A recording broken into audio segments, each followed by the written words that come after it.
just the way that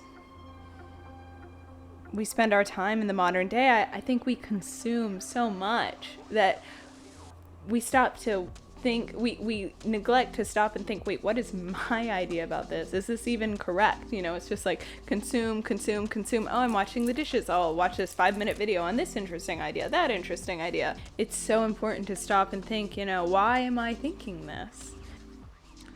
But there still exists another form of negative thinking, which at first glance perhaps would scarcely be recognized as such.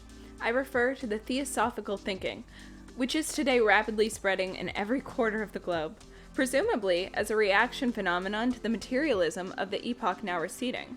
Theosophical thinking has an air that is not in the least reductive, since it exalts everything to transcendental and world-embracing ideas. A dream, for instance, is no longer a modest dream, but an experience upon another plane. The hitherto inexplicable fact of telepathy is very simply explained by vibrations, which pass from one man to another. An ordinary nervous trouble is quite simply accounted for by the fact that something has collided with the astral body. Certain anthropological peculiarities of dwellers on the Atlantic seaboard are easily explained by the submerging of Atlantis, and so on. We have merely to open a theosophical book to be overwhelmed by the realization that everything is already explained, and the spiritual science has left no enigmas of life unsolved. But fundamentally, this sort of thinking is just as negative as materialistic thinking. When the latter conceives psychology as chemical changes taking place in cell ganglia, or extrusion and withdrawal of cell processes, or as an internal secretion, in essence, this is just as superstitious as theosophy. The only difference lies in the fact that materialism reduces all phenomenon to our current psychological notions, while theosophy brings everything into the concepts of Indian metaphysics. When we embrace the dream to an overloaded stomach, the dream is not thereby explained. And when we explain telepathy as vibrations, we have said just as little, since what are vibrations? Not only are both methods of explanation quite impotent, they're actually destructive, because interposing their seeming explanations, they would draw interest from the problem, diverting it in the former case to the stomach and in the latter to imaginary vibrations, thus preventing any serious investigation of the problem. Either kind of thinking is both sterile and sterilizing. Their negative quality consists in that this is a method of thought that is indescribably cheap. There is a real poverty of productive and creative energy.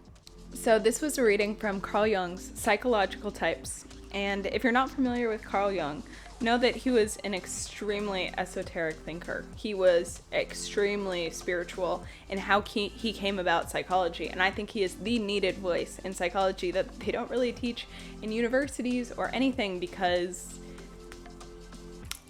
he comes at it not from a materialist perspective. He comes from extremely influenced by the Indian spirituality he talks about. He's extremely influenced by that and uses their ideas a lot in his literature.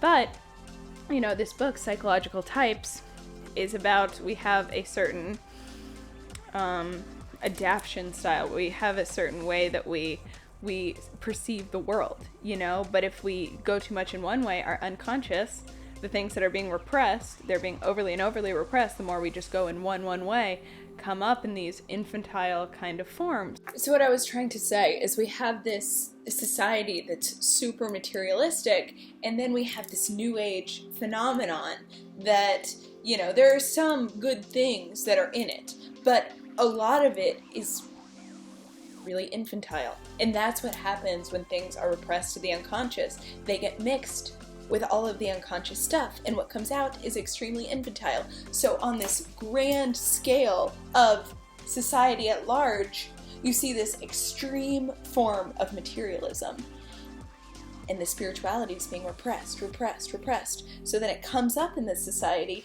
and it comes up in this super infantile, archaic way, because it's been repressed to the unconscious, and now it's shoving its way out in this archaic form.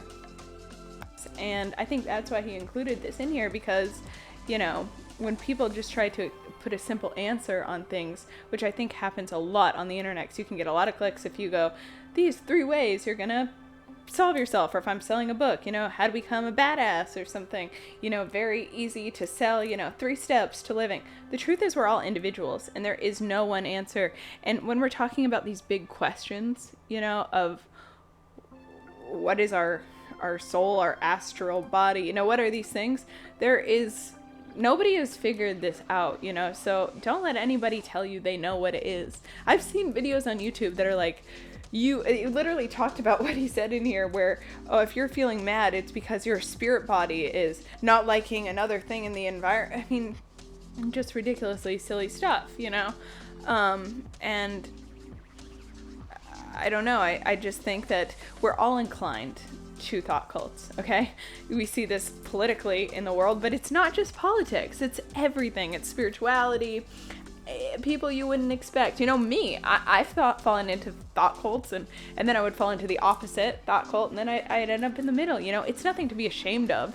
You know, I'm sure that Carl Jung fell into thought cults. He was only a human being. We all have a tribalist nature. But as long as you're questioning yourself and you can rethink and, you know, reorganize your psyche anew, you know, rebirth your ideas, as long as your thoughts are your own and not someone else's, you know, it's okay to be wrong about stuff, and it's okay to be in a thought cult as long as you get out. You know, there's no shame in this stuff. It's totally natural. Having to redo the video because I did not criticize materialism enough. So materialism, the thing is about it, it's exactly what Jung says. It's by the rules already defined. Materialism rests on what we have discovered thus far. It doesn't allow for the possibility of things that we cannot even conceptualize at this point. So, being extreme in either fashion is a no, in my opinion. I hope that was helpful. I thought it was interesting. I don't know if you do, but yeah, I'm gonna be putting out videos every single Thursday. So, you know, subscribe, like this video. I would really appreciate it, and have a wonderful rest of your week. Or weekend, because Thursdays, okay? Okay.